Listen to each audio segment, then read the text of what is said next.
hay personas que necesitan y él la ayuda y él se las ha quitado. Eso es lo que a mí no me gusta. El objetivo es desmontar todo el aparato republicano para instalar una dictadura de izquierda. Lo que yo nunca había visto en la historia de México es la existencia de un presidente cruel. Este es un presidente cruel. Cruel porque estamos viendo que se mueren 2,000 o 3,000 o 4,000 pequeñitos sin su quimioterapia porque están enfermos de cáncer y le tienen sin cuidado. Llegamos a medio millón de muertos ya porque están falseando los datos también. Sí, es medio millón. Medio millón de muertos más 6 millones de contagiados, ¿no? Los hospitales están a reventar. Bueno, pero tampoco le duele. Aunque se le presenten posibles soluciones, aunque se le presenten opciones para salir de tal o cual problema, él tiene un objetivo claro que es su propio ego. Es un hombre inhumano, es un hombre que disfruta esa perversidad, esa maldad de despreciar a decenas de millones de mexicanos que no piensan como él. El doctor Alcocer hace un par de semanas, ¿no? Ya está hablando, ¿no? Como Álvarez Bulla, ¿no? De CONACYT igual, con esto de vamos a hacer ventiladores no neoliberales, ¿no? Ay, no. Eso dijo. No, López-Gatell, esas son chingaderas. Espérame tantito.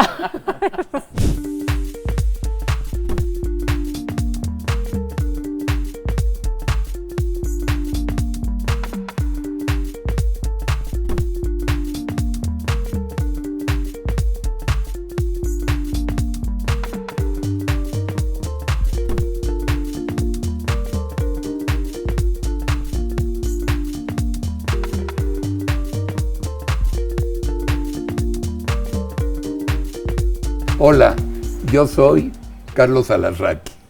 Ella es Sarita Dulce.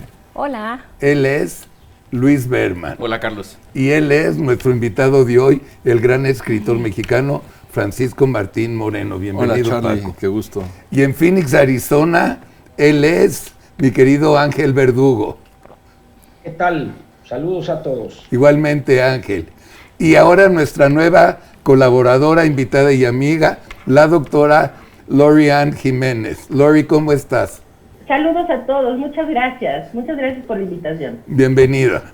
Ok, el programa de Por qué, que es el programa de política para no políticos, tiene un tema hoy buenísimo. Morena no sabe gobernar. ¿Ok? Ok. Yo voy a empezar. Generalmente nos damos unos 4 o 5 minutos antes de presentarte el reportaje.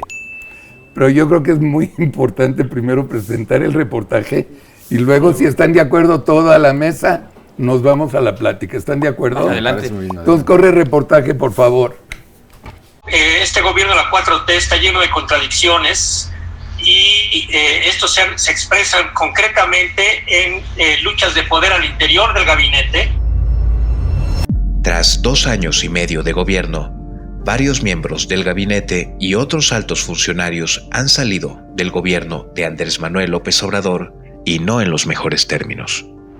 La razón: golpeteos internos entre secretarios de Estado de diferentes corrientes de la 4T, además de desacuerdos con las políticas públicas que dicta el presidente. La primera renuncia con fuego amigo fue la de Germán Martínez, quien dejó la dirección del IMSS el 21 de mayo de 2019 por medio de una carta. Martínez acusó a la secretaría, entonces encabezada por Carlos Ursúa, de implementar un recorte presupuestal extremo contra el IMSS, además de denunciar la injerencia perniciosa de funcionarios de Hacienda en el instituto.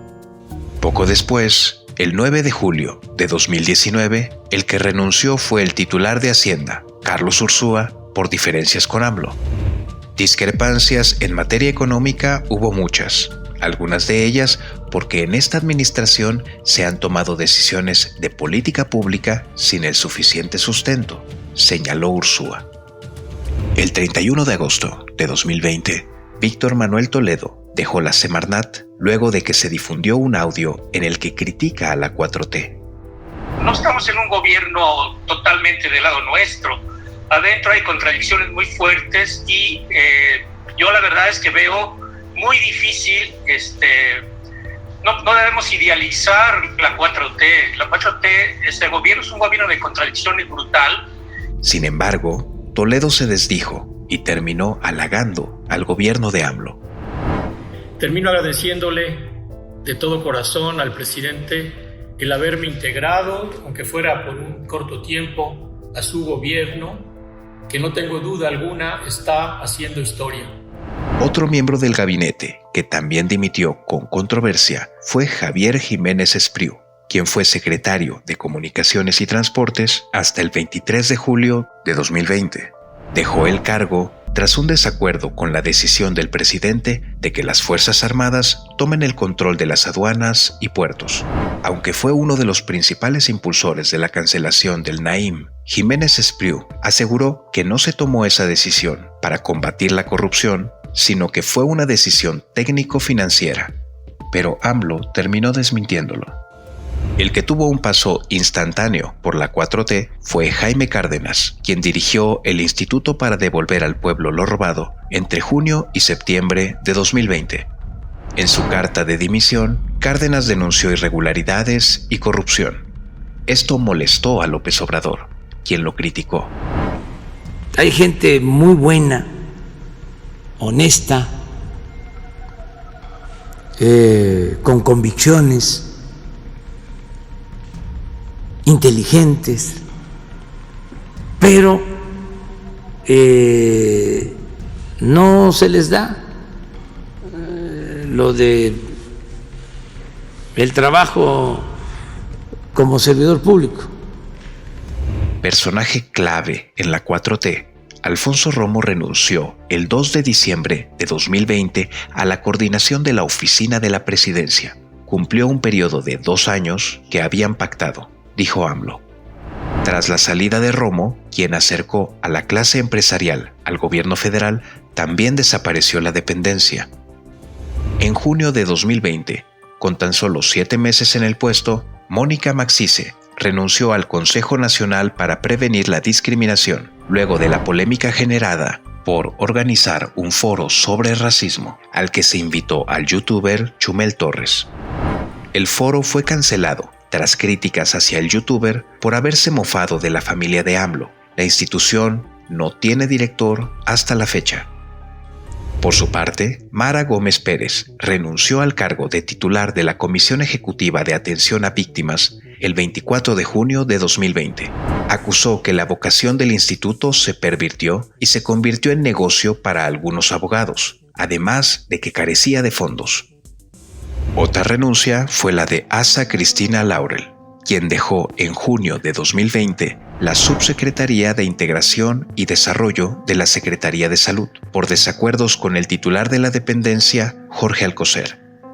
Así, el gabinete y el gobierno de AMLO se han deshojado de funcionarios, entre múltiples críticas desde el interior de la 4T. ¿Será que Morena no sabe gobernar? Atypical TV salió a la calle a entrevistar al pueblo bueno al respecto. Esto nos respondieron.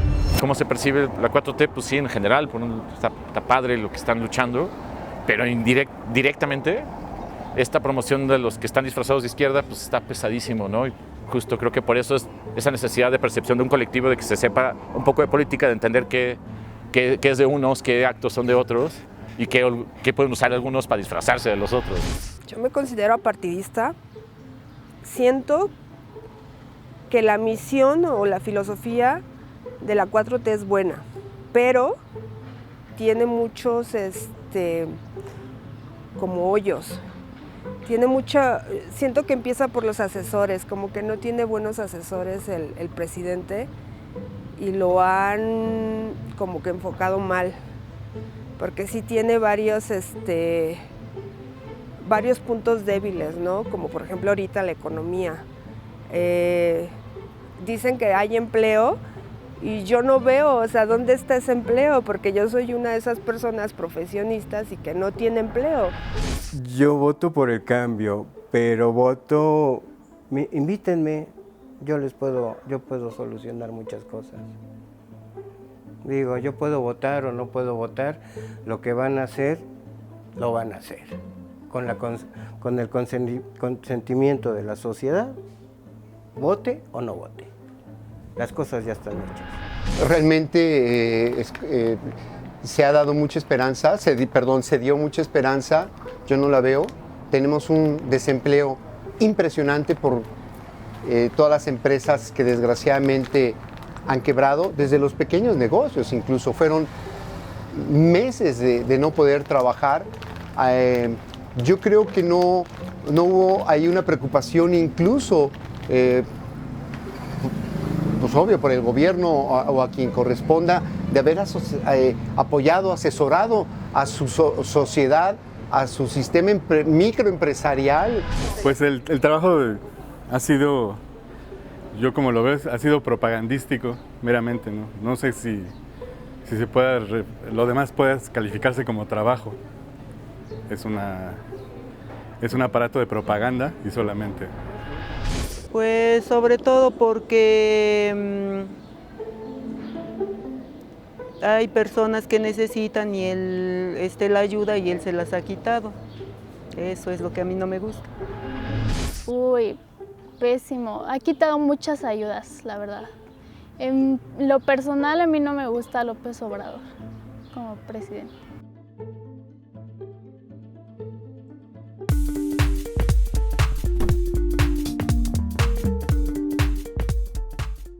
¿Qué opinas del reportaje? No, ocho funcionarios de primer nivel ya se fueron. Y yo te diría, y los que faltan, Charlie. A ver, yo no me imagino, por ejemplo, ser secretario de Comunicaciones y que me quiten el presupuesto. Ser secretario de Salud y que me quiten el presupuesto para medicamentos. Porque, pues, digo, de eso se trata, ¿no? Es decir, a mí me encantaría ver fotografías de López Obrador inaugurando una carretera, inaugurando un puente, ¿verdad? Inaugurando una obra pública importante, pero no de las que nacen quebradas, ¿no?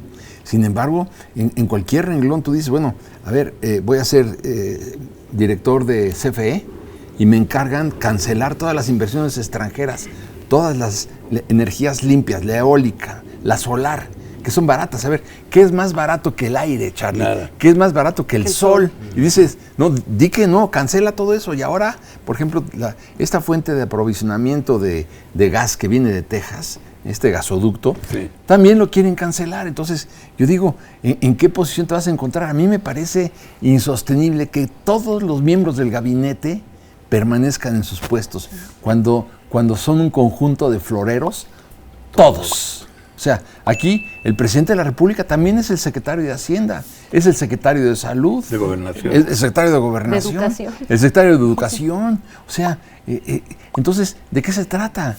En primer lugar, me quitas el presupuesto y luego me quitas las facultades. Y cuando yo critico, entonces me desdices o me corres o me voy. Entonces, ¿qué tipo de gabinete es este? ¿Vieron cómo el de Semarnat, Ángel Verdugo, viste cómo el de Semarnat leyó la corrección de su renuncia y la cara de caca que tenía López Obrador? Sí.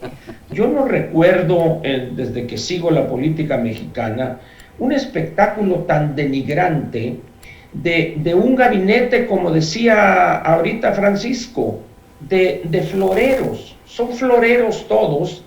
Y dice uno, bueno, pues ser florero decora. Pero los secretarios, los integrantes de un gabinete no son para decorar, son para recibir, son especialistas, personas a las que se les asigna una función, la cual supone que la van a desarrollar con éxito. ¿Y qué pasa aquí? El presidente los tiene ahí como elemento decorativo. Yo no concibo, por ejemplo, un secretario de Hacienda como el que hoy es Vicente, este señor Arturo Herrera, que le hemos escuchado opiniones sobre libros, sobre pintura, sobre series televisivas que además las ve de manera pirata, comparado con un doctor Gil Díaz, un doctor Carstens, es decir, el maestro Cordero, es decir, dice uno, o el doctor Pepe Toño González Anaya. La diferencia en estatura, el mismo José Antonio Mir, estamos hablando de dimensiones completamente diferentes. Sin embargo, hay que decirlo, el presidente se siente a gusto con estos serviles, con estos lacayos. Estas personas son siervos, pero con S, ¿verdad?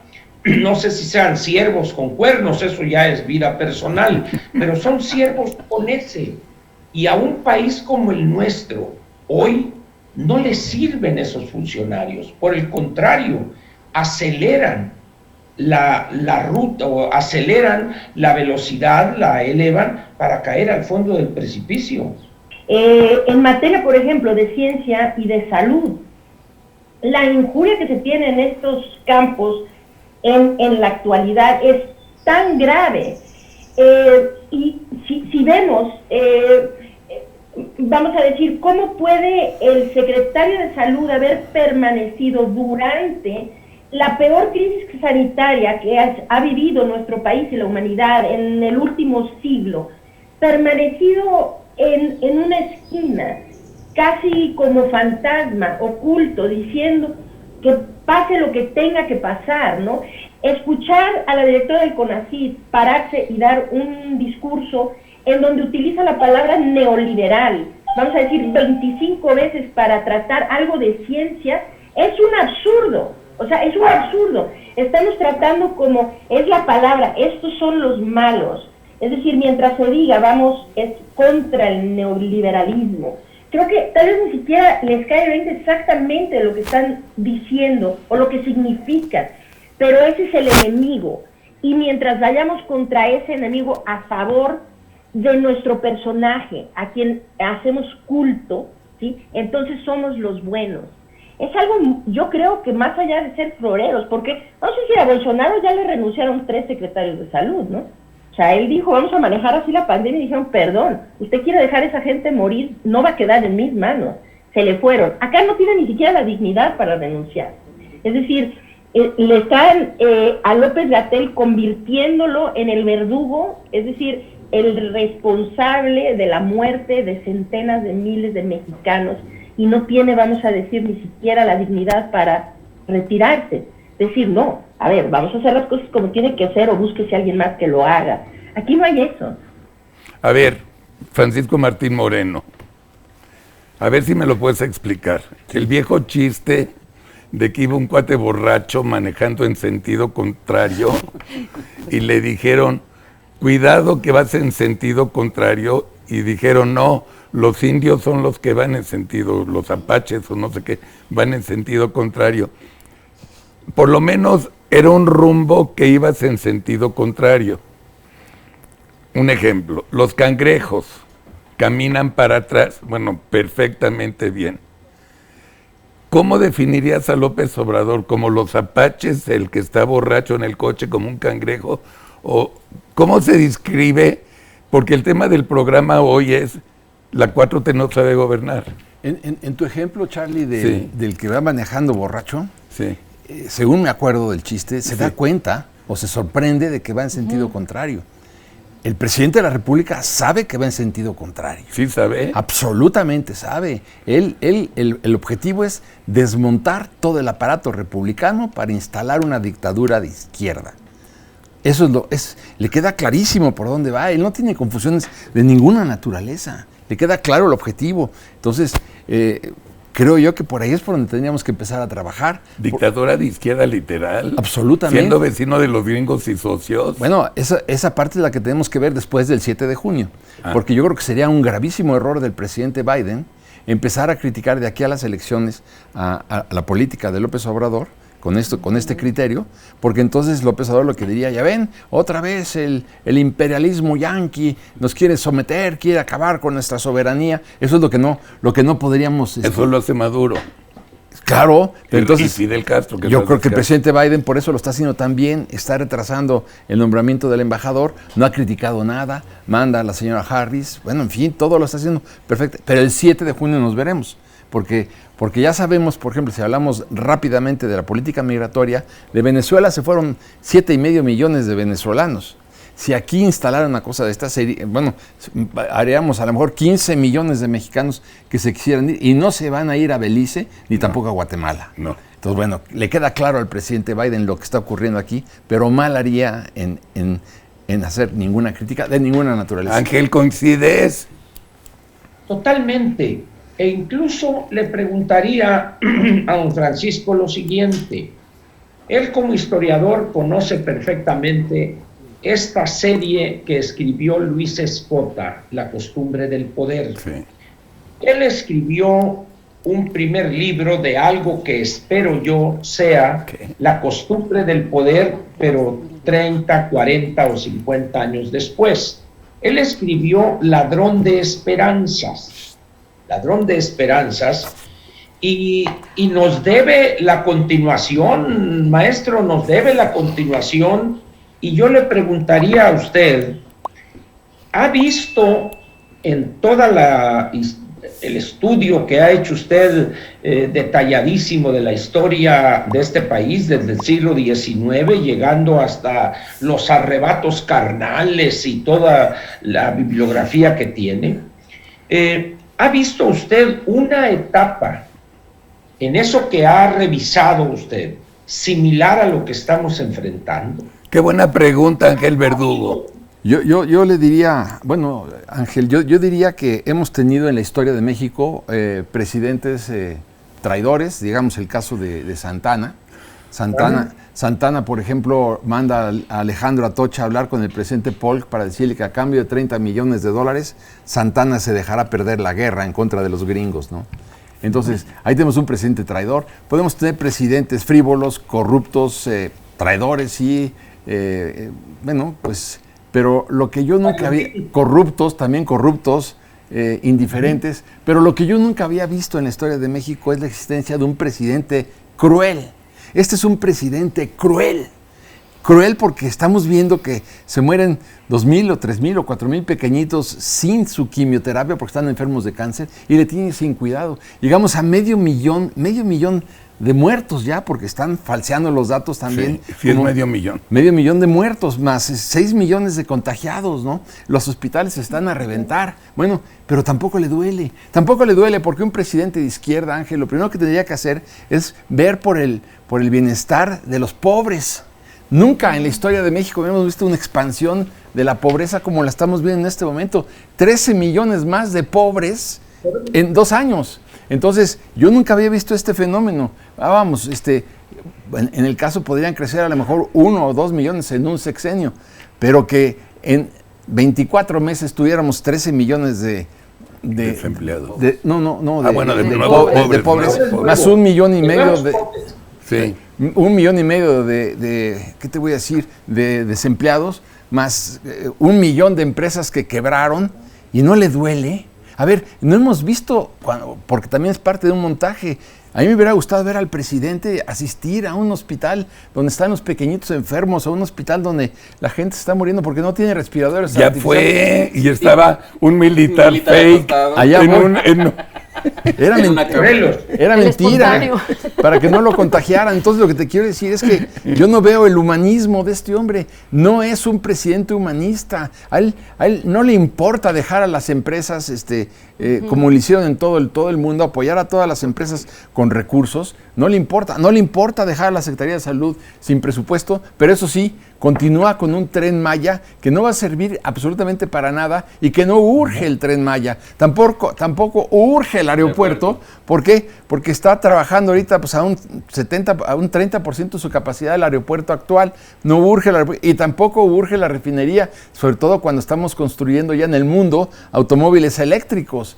Entonces, podría dejar esas 3 obras, comprar medicamentos para la gente, dotar a los hospitales de equipo, vacunar a medio mundo, en lugar de hacer esas obras verdaderamente estúpidas. Entonces yo nunca he visto que esto suceda en la historia de México, porque no tiene piedad este hombre. No, vamos, él ve la destrucción del país y sin embargo la provoca y la acelera, porque lo que quiere es crear una generación gigantesca de pobres de los que dependan del gobierno, como pasa hoy en Cuba. Hoy en Cuba, Ángel, ¿quién protesta en Cuba? Nadie.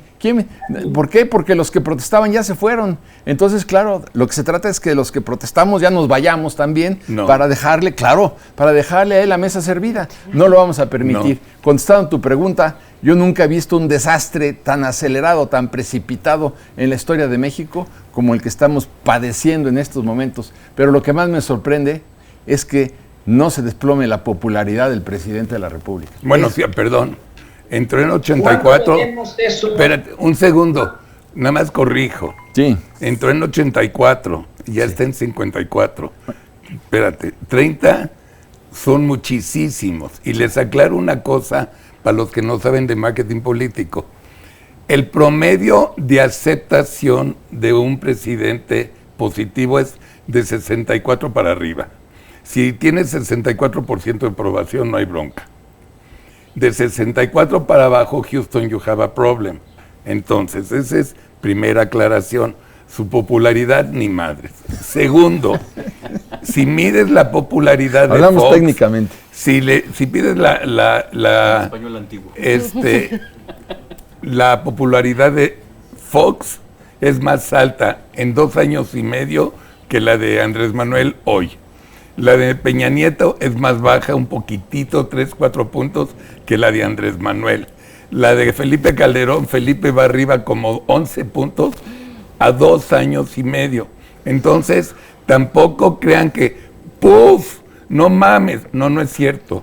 Andrés Manuel López Obrador anda igual de jodido que todos los presidentes en 2 años y medio en aceptación. O sea, nada más lo quiero aclarar, porque luego se meten cosas a la cabeza. Pero ¿no crees, Charlie, que con esta realidad, si tú metes una cámara en los hogares mexicanos, o se murió la madre por el COVID, seguro, o asaltaron a la hija y la violaron, o el hijo perdió el empleo, claro. Bueno, yo diría que me parece, te la compro, 54% ante esta realidad, con tantos millones de pobres, tanta gente que antes pagaba el coche, pagaba la colegiatura, pagaba la hipoteca, ahora tuvieron que perder coche, hipoteca y casa y se fueron a la pobreza. Sí. Y sin embargo, por eso el 54, que te lo compro, me parece todavía muy elevado. Es muy. Pero lo veremos el 6 de junio, ¿no? Que es la prueba de ácido. Sí. Lorian. Creo que ahorita Francisco Martínez Moreno tocó un punto que es importantísimo. Al inicio de la pandemia se pudo haber detenido el problema, tuvimos tiempo, tuvimos aprendizaje previo para saber cómo esto se podía controlar. Se tomó la decisión de no hacerlo. Esto fue una decisión consciente y esto sin duda tiene que ver con la economía, es decir, con ahorrar para no llevar a cabo eso. Ahora yo me pregunto, cuando la gente dice, por ejemplo, que la Estela de Luz es un monumento a la corrupción, al derroche, alguna vez los mexicanos podremos ver esa refinería y el tren, si es que algún día se logran terminar antes de que el sexenio termine, y ese aeropuerto sin ver en ellos, en esas obras reflejadas las muertes de cientos de miles de mexicanos. Es decir, si esas obras se hubieran puesto una pausa y ese dinero se hubiera invertido en lo que realmente era importante, más allá de importante, era imperativo en un momento para contener la pandemia, estaríamos en una situación completamente diferente. Después se hubieran podido retomar, pero alguna vez se podrá ver a posteriori esas obras sin ver en ellas el sacrificio en vidas de mexicanos que se hizo por seguir con esas obras andando. Yo creo que esto va a ser algo que marque sin duda este gobierno en la historia. Sarita, Luis, ¿quieren comentar algo? Sí, yo nada más a propósito del reportaje que vimos, cuando alguien decía de los entrevistados, decía que no tiene asesores. Yo creo que sí, lo que pasa es que la gente que de alguna manera trata de externarle a López Obrador la situación real, ¿no?, de lo que se está viviendo y las posibles soluciones, simple y sencillamente no hace caso, ¿no? Él no le hace caso a nadie. Me parece que la soberbia y la necedad lo han rebasado más, ¿no? Y digo más porque he tenido la oportunidad de conocer por lo menos 2 personas que han tenido trato, digamos, con López Obrador de tiempo atrás. Uno de ellos me comentaba, por ejemplo, que en Tabasco, cuando mandó a hacer estos canales allá, se le presentó todo un plan con fundamento, vamos, ¿no?, de por qué no funcionaba. Y él se aferró a esa idea. Entonces, desde aquel tiempo y a la fecha, siempre ha sido así. O sea, aunque se le presenten posibles soluciones, aunque se le presenten opciones para salir de tal o cual problema, él tiene un objetivo claro, que es su propio ego, digamos, ¿no? Y lo que le importa, evidentemente, son las elecciones, es el eterno candidato, es estar en el poder y De ahí no. Yo tengo una duda que no sé la respuesta. ¿Cuál es la función del secretario de Salud? Porque ante esta crisis, tal vez Lori nos puede decir, ante esta crisis no tomó el mando el secretario y se lo dejaron todo al subsecretario. Nunca he sabido. Es de tener sacos, ¿no? Mientras vacunan al presidente, ¿no? Es perchero. Es perchero, ¿no? Lorian. ¿Por qué? ¿Por qué, Lori? Algo así, Lorian. Nuestro presidente tiene como una idealización así de López-Gatell, ¿no? Siempre ha hablado de él de una forma tan exagerada, ¿no? Es un hombre súper preparadísimo, la persona más capaz, tenemos al mejor epidemiólogo del planeta, o sea, algo completamente exagerado, ¿no? Y como que le admira esa parte de que, pues, sabe dirigirse en público y dar un buen discurso y qué sé yo, y la gente como que atrae, o por lo menos al inicio, ¿no? Atraía mucho la atención durante las conferencias. Yo creo que es simplemente una cuestión de imagen, que le dijeron al Alcocer, usted deje que López-Gatell hable y eso y sea la figura de la pandemia, o sea, sea como que la voz de la pandemia, pero creo que es una posición muy lamentable. El doctor Alcocer hace un par de semanas, ¿no? Ya está hablando, ¿no? Como Álvarez Bulla, ¿no? De CONACYT igual, con esto de, vamos a hacer ventiladores no neoliberales, ¿no? Ay, no. Eso dijo. No lo había oído, tú oíste eso. O sea, eso dijo. Literal Lorian, dijo. eso dijo. Sí, literalmente, la directora de CONACYT dijo, porque vamos a hacer ventiladores con la ciencia no neoliberal. O sea, bueno, es que la ciencia no, o sea, hay ciencia, punto. Pero, por ejemplo, el doctor Alcocer, que hay que reconocer, el doctor Alcocer es una persona que tiene una trayectoria de muchísimos años. O sea, una persona que ya no tenía la necesidad de terminar, vamos a decir, su vida académica, su vida quizá, ¿no? O sea, en un desprestigio de este grado, ¿verdad? Se paró ahí y dijo, es que el señor presidente tiene una inmunología muy particular, él es muy especial en su inmunología, porque él está protegido porque el pueblo le ha regalado sus sistemas. Sí, no mames. Ay, no. En sus giras sí. El pueblo le ha regalado. Ay, no, bueno. Esto viniendo de la voz de un médico, un científico, alguien que tiene décadas de trayectoria académica, ¿cómo puede ser posible? Bueno, imagínate, Lorian, la secretaria de la Secretaría de Corte y Confección, la ministra Sánchez Cordero. E inauguración de piñatas y bautizos, ¿no? También no hay que echar de esas actividades fundamentales. Pero yo insisto en esta unicidad mexicana. Hace no pocos años, todavía el 15 de septiembre, ya borrachos, no pocos mexicanos gritaban, ¡viva México, cabrones! Y como México no hay dos. Sí. Y no faltaba por ahí el aguafiestas que decía, qué bueno que nomás hay uno, porque si así está el planeta, se imaginan con dos Méxicos cómo estaría. La verdad creo yo que la unicidad de México es algo cierto y este gobierno lo está probando. Hay ejemplos cruzando la frontera. En estas 2 semanas que tengo yo aquí en Phoenix, que vine a vacunarme, como saben, me ha tocado ver cosas lógicas, la búsqueda de la eficiencia, algo tan sencillo, y lo comparo con lo que están amigos, parientes o padres, abuelos de amigos pasando en México. Y una cosa que vale la pena también señalar, y esto lo debe aclarar mucho mejor que yo, Ann, estamos pensando que el proceso de vacunación en el país es como si todo México fuera la Ciudad de México, y no es así. Hay decenas o centenas de ciudades pequeñas o pueblos grandes que todavía no les ha llegado esto.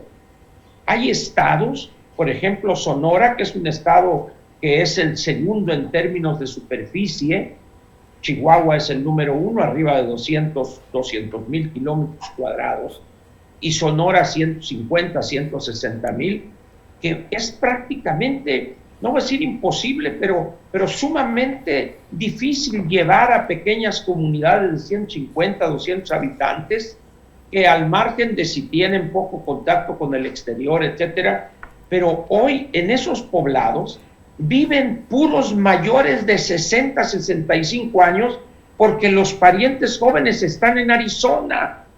No les han tocado absolutamente nada y estamos enfrascados en el proceso de vacunación, ¿no? Que ahora viene la segunda dosis para la Cuauhtémoc, para la Coajimalpa, etcétera, cuando tenemos un poco más de 1.100.000, creo, mexicanos con doble dosis.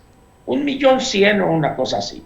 Entonces dice, a este ritmo, lo único que podemos esperar son rebrotes, el agudizamiento de una situación. Por eso decía que Ana es la que puede explicar esto mejor que yo.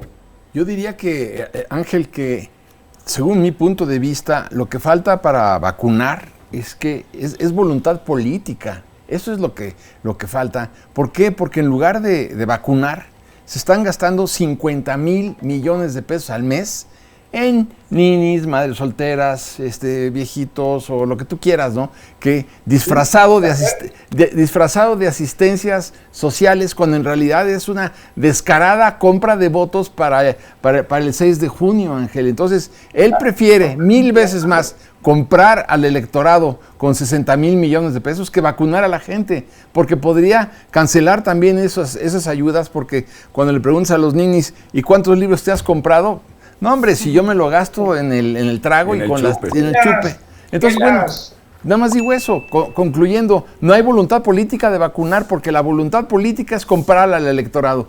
Y mientras esto no se cambie, pues no habrá vacunación, Ángel. Lorian, te interrumpí.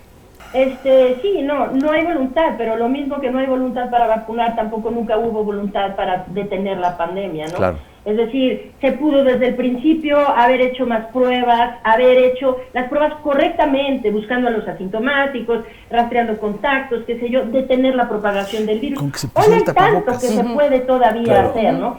Se puede todavía, necesitamos buscar a las variantes del virus, detener, es decir, lo que está faltando es voluntad, sin duda, es voluntad por parte del gobierno para detener esta catástrofe, porque se está politizando todo, ¿no? Creo que no está de más recordar algo que dijo el presidente muy al principio, y es, esta pandemia nos vino como anillo al dedo, ¿no? Y creo que él lo maneja así, le vino como anillo al dedo. Entonces, como anillo al dedo, la vacunación está sirviendo como para hacer tablas o puntos electorales, ¿no? Si la vacunación en nuestro país tuviera la intención de realmente detener la pandemia, necesitan saber algo. Hoy en México hay 4.519.000 dosis de vacunas sin aplicarse.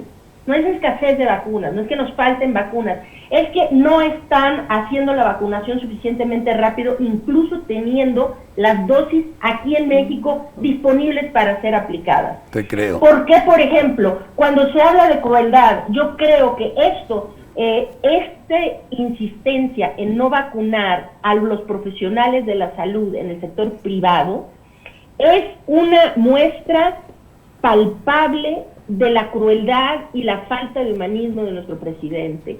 Es decir, se necesita tener datos. Él dice, es toda la retórica falsa, ¿no? La retórica de primero los pobres. ¿Por qué? ¿Vamos a vacunar a los médicos pobres? ¿En serio cree que los médicos que trabajan en el sector público son pobres? Muchos de ellos tal vez trabajan en el sector privado, ¿me explico? O sea, es decir, como diciéndole al pueblo, estamos vacunando primero a los médicos pobres, porque nos interesan más los pobres. Es decir, y dice, vamos a dejar que ellos, que llegue su turno, que esperen su turno, ¿no? Sin tomar en consideración algo muy sencillo. Nada más quiero dar una cifra para que digan, ¿por qué los vamos a vacunar a los del sector privado? Si hablamos nada más números fríos, es decir, los hospitales del sector privado en la Ciudad de México han atendido más pacientes de COVID-19 en terapia intensiva intubados, más pacientes en números absolutos que el IMSS, la Sedena y el ISSSTE juntos. Estos son pacientes intubados en terapia intensiva, más que IMSS, Sedena e ISSSTE juntos. Esto es hospitales privados.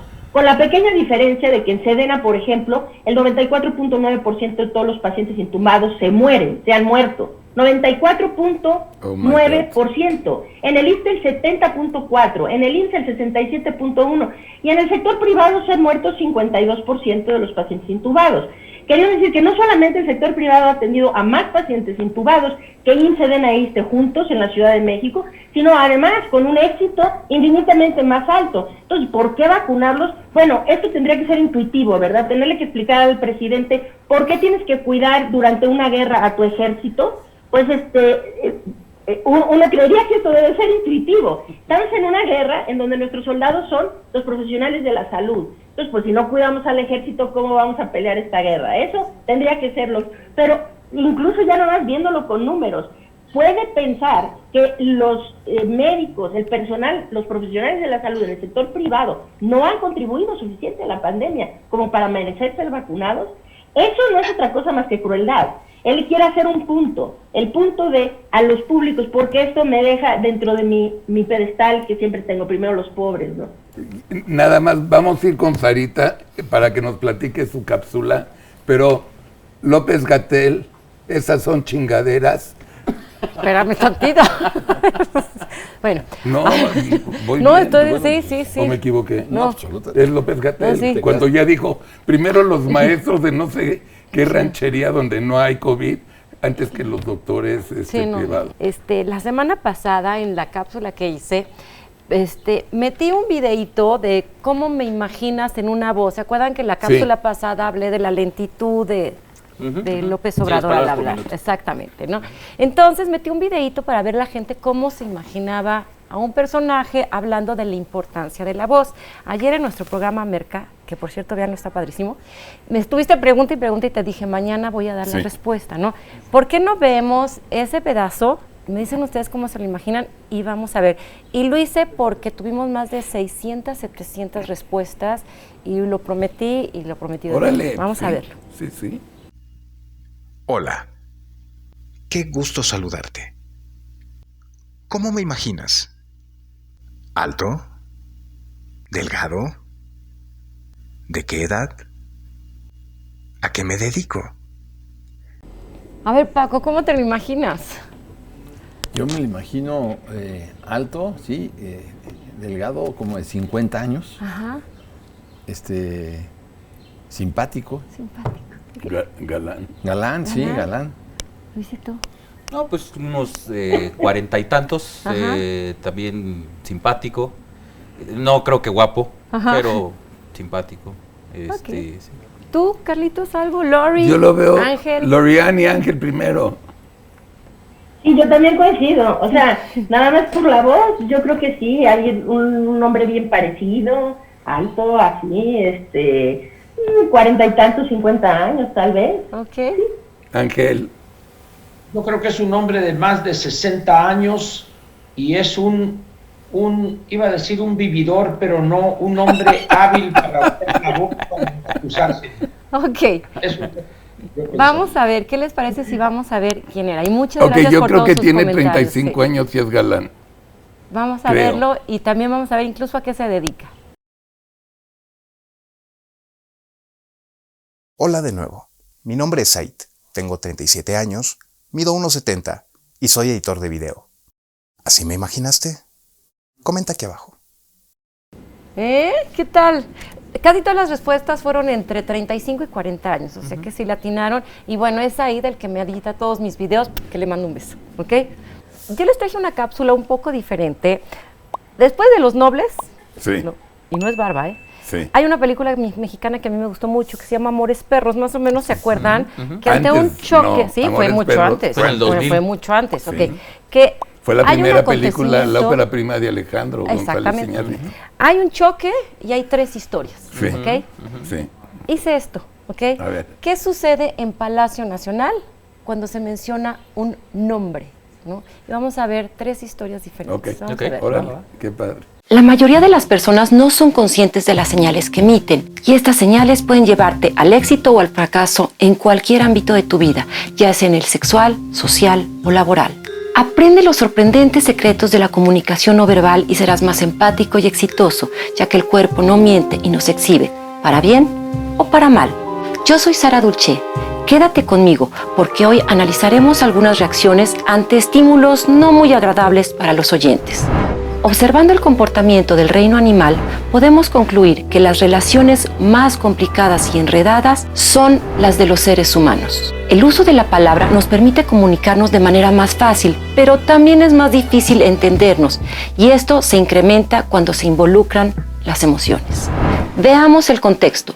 A finales del año pasado, Carlos Loret de Mola publicó un reportaje donde dan a conocer que Felipa Obrador, prima hermana de AMLO, había ganado un contrato con Pemex por más de 365 millones de pesos en los últimos 2 años.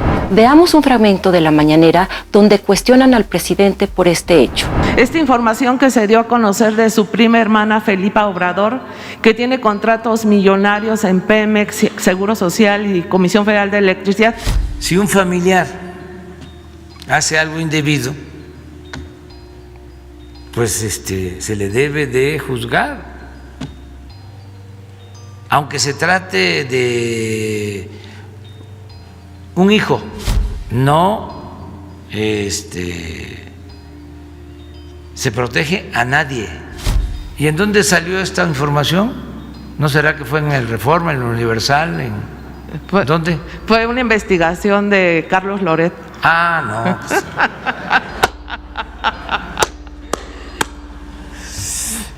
Muy objetivo, muy profesional. Aun cuando hay muchos más detalles que analizar, solo me enfocaré en las reacciones ante el mismo suceso desde 3 enfoques distintos. Primer enfoque: una sonrisa franca que se convierte en risa. Se sorprende de tal manera que incluso busca con la mirada a quien reveló al autor del chiste. Según el polaco Kapuczynski, considerado uno de los mejores periodistas del mundo, ser reportero significa, antes que nada, respetar a todo ser humano en su propia privacidad, personalidad y escala de valores. Pero, ¿vieron más allá? La reportera, al hacer su cuerpo hacia atrás, muestra distancia ante lo dicho.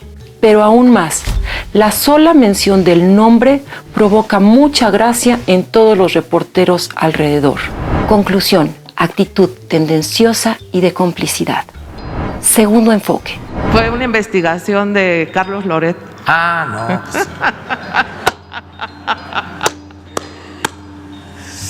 no. Muy objetivo, muy profesional.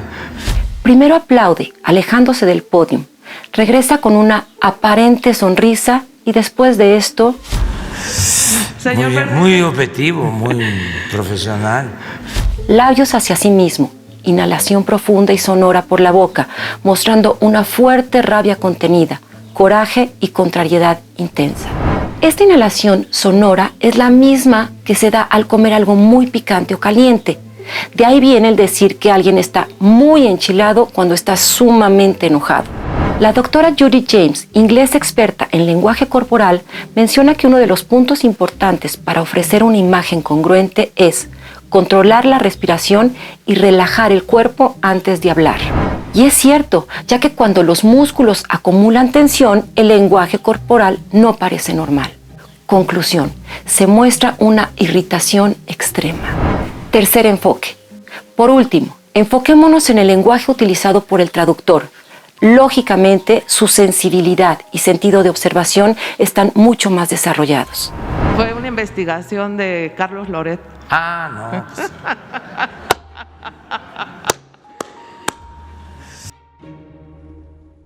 Pero de esto los dejo a ustedes que saquen sus conclusiones. Las emociones extremas hacen que nuestro lenguaje corporal se exponga de manera mucho más evidente. Para mejorar tu comunicación no verbal, céntrate en que tus palabras, tu tono de voz y tus gestos vayan al unísono. Así, transmitirás una imagen honesta y genuina y sabrán que hablas totalmente en serio. No olvides suscribirte y tocar esa campanita para que recibas todos nuestros próximos videos. Déjame tus comentarios y recuerda, tu lenguaje corporal te exhibe para bien o para mal.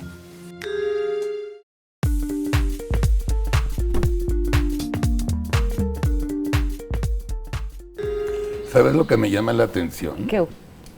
La respuesta que dijo, lo de Loret, una investigación muy objetiva, burlándose de una investigación que fue seria y que fue neta. Y que luego él aceptó. Y que él aceptó, o sea... Sí, que no lo puedo desmentir. No, fue O sea, neta, ¿sí? fue neta. Hay dos nombres que en Palacio hacen que caiga casi una bomba nacional, ¿no? Y creo que uno es Loret y otro no lo voy a decir, pero yo creo que todos aquí, y no es Broso, yo estoy segura que todos sabemos aquí cuál es el otro nombre. No, ¿quién? ¿Yo? Sí, ¿cuál crees? Yo creo que Loret y Calderón. Son Ah, nombres bueno, que enloquecen, no adivines, Palacio no adivines, Nacional. seguro, Sí. seguro, sí, literal, seguro. ¿no? Sí, son mis enemigos favoritos. Sí. La bronca es que con las excusas, la bronca que tiene el presidente es que después de 3 años ya da hueva echarle la culpa a Peña Nieto, Calderón y todo, ya cansa, ya no sirve. Y ya no es creíble. No, pon tú, pero pues ya no. Ahora sí tienes razón, va a inventar los gringos, Biden, el primo de Biden y el abuelito de Biden y Trudeau y va a generar los empresarios, va a empezar a generar un nuevo discurso otros 2 años. Y el cierre de las próximas elecciones, otros 2 años. Es que dentro de una estructura dictatorial, intolerante, siempre tienes que buscar un enemigo interno o un enemigo externo. Aquí los enemigos internos pueden ser los pirurris, que yo te digo entre paréntesis, cuidado cuando se van los pirurris y los fifís. Híjole, sí. Mira, de Venezuela ya se fueron los pirurris y los fifís, de Cuba también ya se fueron, y mira cómo están, ¿no? Ahora los últimos indicadores de Venezuela hablan de que es un país más pobre que Haití. Sí. Entonces digo, y Haití ya sabemos cómo está Haití. Sí. Entonces, yo te diría, tienes que buscar el enemigo. Castro siempre hablaba del imperialismo yanqui y también le copió Chávez y también le copió Maduro, como se llama. Maburro. Con B chica.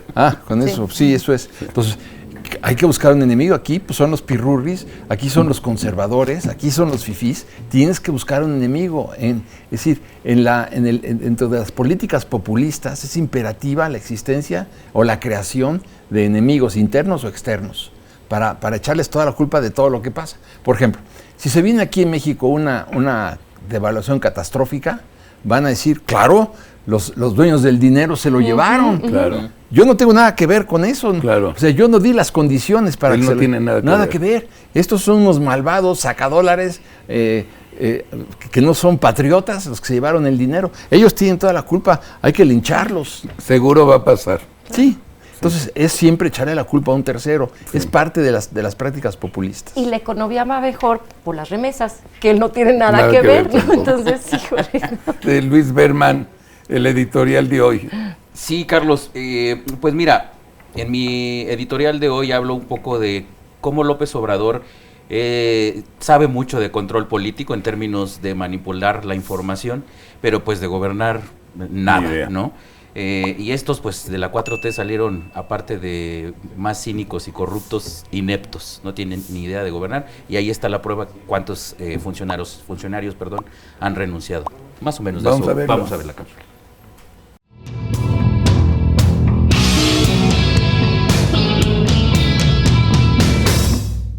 El gobernante que no se comunica no logra posicionar la acción que realiza su gobierno por buena que ésta sea. Es una condición indispensable para mostrar de manera clara que el gobierno actúa y ofrece resultados en beneficio de los ciudadanos, cuando los hay. Pero cuando son inexistentes, es entonces cuando el gobierno echa mano de mentiras y las llamadas cortinas de humo para no hablar de errores y deficiencias. El personaje que tenemos por presidente actualmente es un buen comunicador y utiliza una estrategia que lo mantiene todos los días en los medios.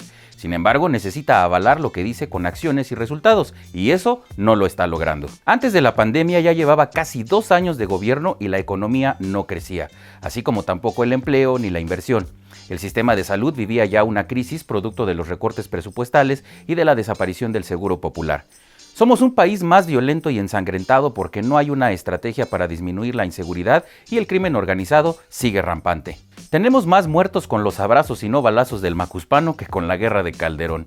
En fin, la bola de nieve sigue creciendo y se aceleró sin duda con la llegada de la pandemia. López Obrador ganó legítimamente, sí, eso nadie lo niega, y 30 millones de votos lo avalan, pero lo que es un hecho es que no estaba preparado para gobernar. Lo suyo y de la mayoría del equipo que le acompaña hasta hoy siempre ha sido obstaculizar, polarizar y destruir. Su discurso barato en favor de los pobres no pasa la prueba de los hechos en su gobierno. No me queda la menor duda de que lo desea, pero aquí el problema es que no sabe cómo hacerlo, y el resultado es exactamente lo contrario. Su necedad y su soberbia le impiden corregir el rumbo. Definitivamente no estaba preparado para la enorme responsabilidad que significa gobernar México. Una cosa es cierta, Andrés Manuel de control político sabe y mucho, pero de gobernar no tiene la más mínima idea. Y para muestra las bajas que ha tenido su gobierno. En poco más de 2 años, arriba de 30 funcionarios federales le han dicho adiós a la 4T. Y la pregunta es, ¿qué anda tan mal en la Cuarta Transformación que muchos han saltado del barco? La lista suma 35 renuncias en apenas 2 años y meses de administración.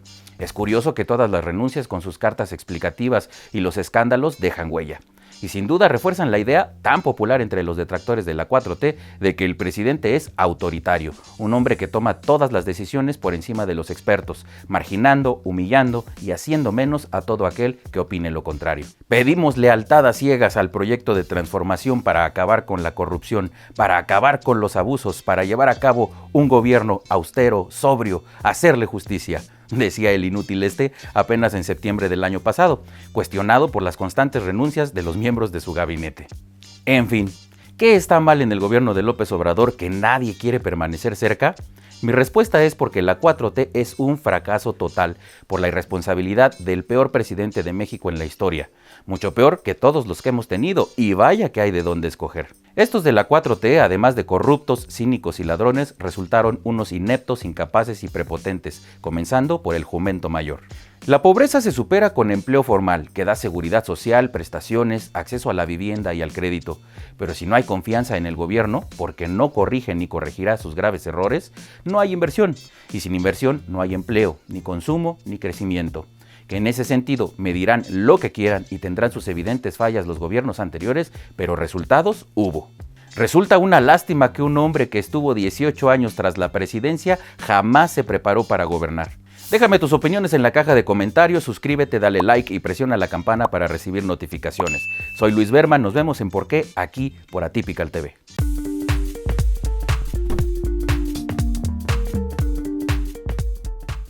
Pues no hay sorpresa.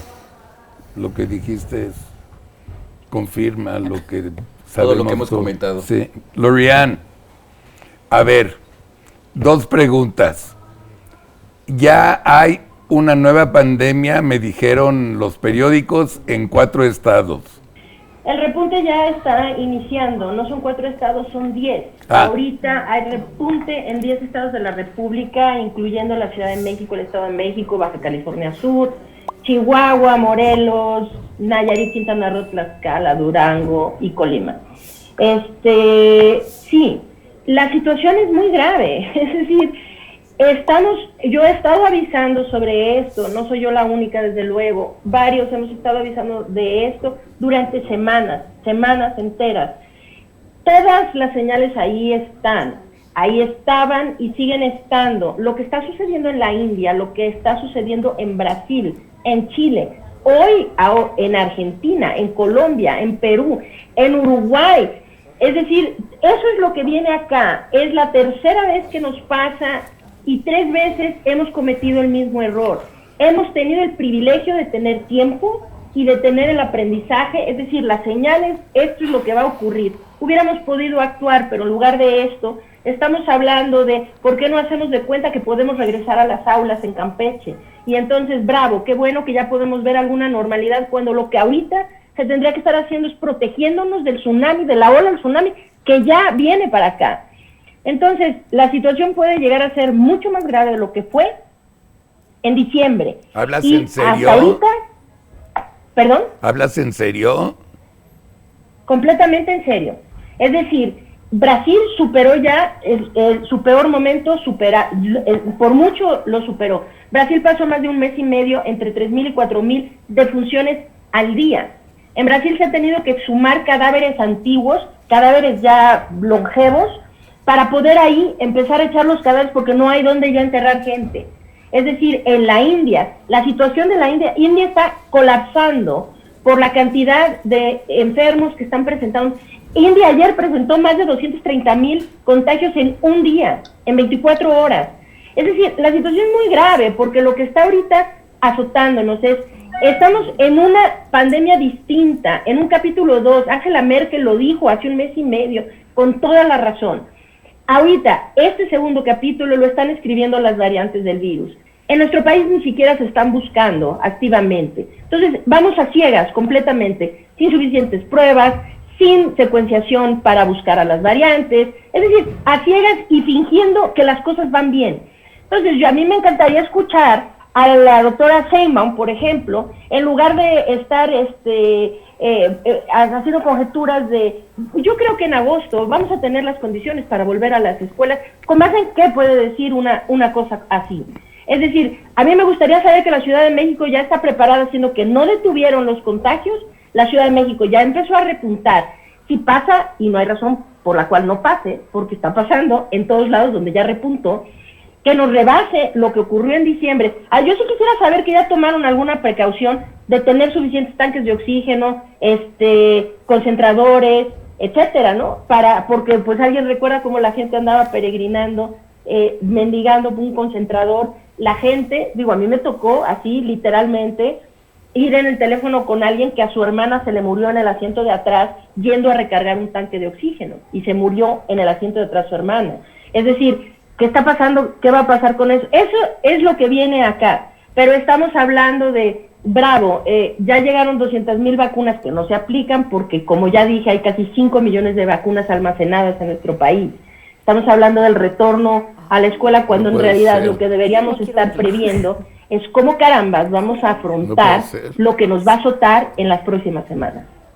Entonces, ¿qué es lo que tenemos que hacer? Y querido público, pase la recomendación de Lori-Ann de boca en boca, por favor, porque Lori-Ann no miente, López-Gatell sí. A ver, la vez pasada hablamos sobre el uso del cubrebocas. Esto espero que quede absolutamente claro. El uso del cubrebocas llegó para quedarse hasta que no tengamos una solución permanente al problema de COVID-19. En la calle. Por lo pronto, en la calle, estén en donde estén, hay que ponerse un cubrebocas. Hoy con las variantes del virus hay que ponerse cubrebocas de alto rendimiento como los KN95, por ejemplo. Si no tienen de esos, entonces usen doble cubrebocas. Pero la vez pasada hablamos sobre cubrebocas. Esta vez quiero hablar de otra cosa, que es la atención oportuna de la enfermedad.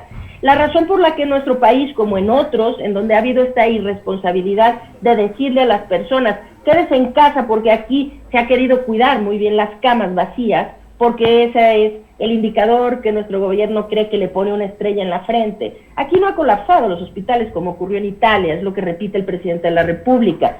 No, aquí no ha colapsado los hospitales, pero la gente se ha muerto en camino al hospital, en la calle, en una banqueta y en su casa, ¿no? Entonces, ¿por qué? Porque se dijo, quédate en casa hasta que te sientas ya muy mal. Y esta directriz que nuestro gobierno y las autoridades sanitarias de nuestro país pasaron han llevado a la muerte a decenas, tal vez centenas de miles de personas. Entonces, ¿qué necesitan? Necesitan un oxímetro. Esto es un oxímetro, ¿sí? Esto nos puede dar señales tempranas de la enfermedad. COVID-19 podemos tener afección pulmonar sin tener síntomas graves, o sea, la persona se siente bien, pero ya empieza a tener deterioro pulmonar. Ese no lo van a ver evidente hasta que ya sea tal el deterioro pulmonar que van a ir al hospital y hay muy poco que ya se puede hacer para salvarle la vida. Entonces, la forma de salvar muchas vidas, más allá, lo primero es prevenir la enfermedad, prevenir el contagio. Lo segundo es detectarlo a tiempo y tratarlo con oportunidad. Entonces, métanse a la página, es la iniciativa que encabezo, se llama Salvemos Conciencia, es salvemosconciencia.org. Ahí tenemos el material, váyanse a la sección de recomendaciones contra COVID-19 y ahí van a encontrar un formulario, todo es gratuito, descárguenlo, bájenlo, imprímanlo como quieran, en donde pueden a su familia llevar los registros de autovigilancia diarios. Se mide y donde les explica cómo funciona el oxímetro. Esto es muy sencillo. Se necesitan registrar una vez al día sus oximetrías, su temperatura y su frecuencia cardíaca. Si todo va bien, van a conocer que todo va bien. De repente algo empieza a cambiar. Si ustedes pueden detectar que su oximetría comienza a disminuir, la oximetría normal, vamos a decir, es arriba de 92 o de 94%. Si usted empieza a detectar, normalmente satura siempre 98%, 97%, y un día empieza a saturar 95% y al siguiente anda en 94% y esto ya no es normal. Entonces, pero si lo agarra ahí, hay muchísimo que se puede hacer por usted, por salvar su vida. Entonces, ese de quédese en casa hasta que se sienta usted muy mal, eso es lo que ha llevado a la gente a morir. Lo que se necesita es autovigilarse, entren a la página, descarguen el material, hay videos que les enseñan cómo hacerlo, porque si todos tomáramos, nos empoderáramos con este tipo de información, podríamos cuidar nuestras vidas y la de nuestras familias de mejor manera. Ante cualquier cambio en los signos básicos, los signos que nos indican deterioro, el inicio del deterioro pulmonar, hay que buscar atención médica inmediata. Entonces, ese es el mensaje que les quiero dejar hoy, que la enfermedad entre más pronto se trate, entre más pronto se detecte y se trate con o sin prueba diagnóstica, esto lo pueden detectar con un oxímetro en la mayoría de los casos, ¿ok? Hay que tratarla y esto salva muchas vidas. Entonces, esa es mi recomendación de hoy, la atención temprana de la enfermedad. No, ¿y el 1.5 millones de que ya tiene las 2 vacunas también? Sí. Okay. Las vacunas, pues sí. ¿Por qué? O sea, las vacunas, quienes ya tienen, y no es 1 millón, ahorita ya 3.9 millones ya tienen las 2 dosis. Está muy bien, si usted ya tiene las 2 dosis, completó su esquema, usted puede estar mucho más tranquilo que otras personas, tiene usted ya una protección muy afortunada. Sin embargo, tiene usted que seguirse cuidando hasta que no la población, ahorita se calcula que necesitamos que entre el 80 y el 85% de la población esté completamente vacunada. Mientras esto no ocurra, el virus sigue propagándose de forma rampante entre nosotros. Esto nos hace susceptibles con o sin vacuna. Los vacunados no sabemos qué tantos siguen propagando la enfermedad aunque no la padezcan. Esto quiere decir que el vacunado tiene que seguir, claro, puede darse sus lujitos, ¿no? O sea, esas visitas que no hizo antes a lo mejor las puede hacer, salir un poquito a la calle, pero siempre con la protección como si no estuviera vacunado. Usted siga teniendo esas precauciones contra el contagio. Y ahora que se viene esta tercera escalada, que podría realmente ser tan lamentable, el cuidarse, este aparato cuesta entre 350 y 600 pesos. O sea, entiendo que para algunas familias es mucho el gasto, pero creo necesitan solo uno en todo el hogar, no es uno por persona, es uno para toda la familia. Es de veras una inversión que todos debemos de tener ahorita durante la pandemia. Incluso vacunados, porque si algo llegara a pasar lo pueden detectar pronto. Las probabilidades de que pase vacunados pues son muy bajas. Pero esto no quiere decir que no deban seguirse cuidando. Gracias, Lori-Ann. Ángel, muchas gracias. Sigue disfrutando Phoenix y ya nos vemos en 2 semanas. Mientras tanto, nos vemos el próximo jueves desde Phoenix, tú y nosotros acá. Muy bien. Y ok, muy bien. Gracias, Ángel. Un abrazo, Ángel. Gracias. Saludos, Ángel. Okay. Gracias, Lori-Ann, muchas gracias, Lori-Ann. Nos vemos la próxima semana, el próximo jueves. Nos vemos la próxima semana. Muchísimas gracias y saludos a todos. Un beso. Gracias, Lori. Sarita, gracias. Me gustó mucho tu cápsula hoy. Luis, muchas gracias. Gracias, Carlos. Paco, fue un placer tenerte. Igualmente, Charlie, muchas gracias. Y aquí tienes tu casa. Gracias, lo sé. Y querido público, a ver, la historia de Pedro y el lobo es muy fácil. Pedro decía de broma, ahí viene el lobo, y todo el mundo salía y se escondía. La tercera vez dijo, ahí viene el lobo, nadie le creyó y el lobo se los comió. Lori-Ann no es Pedro. Lori-Ann está diciendo neta y sí sabe mucho de esto. Pues sí. Ahí viene la pandemia, la tercera ola, que es más gruesa que la primera. Por favor, Lori-Ann no está bromeando. Cuídense, por favor, porque este gobierno no tiene la capacidad ni física ni mental para cuidarlos. Entonces, cuídense ustedes. Ni la intención. Ni la intención, claro. Ni la intención. Exacto. Feliz día y nos vemos el próximo jueves en otro programa de ¿Por qué? El programa de política para los no políticos. Gracias para todos.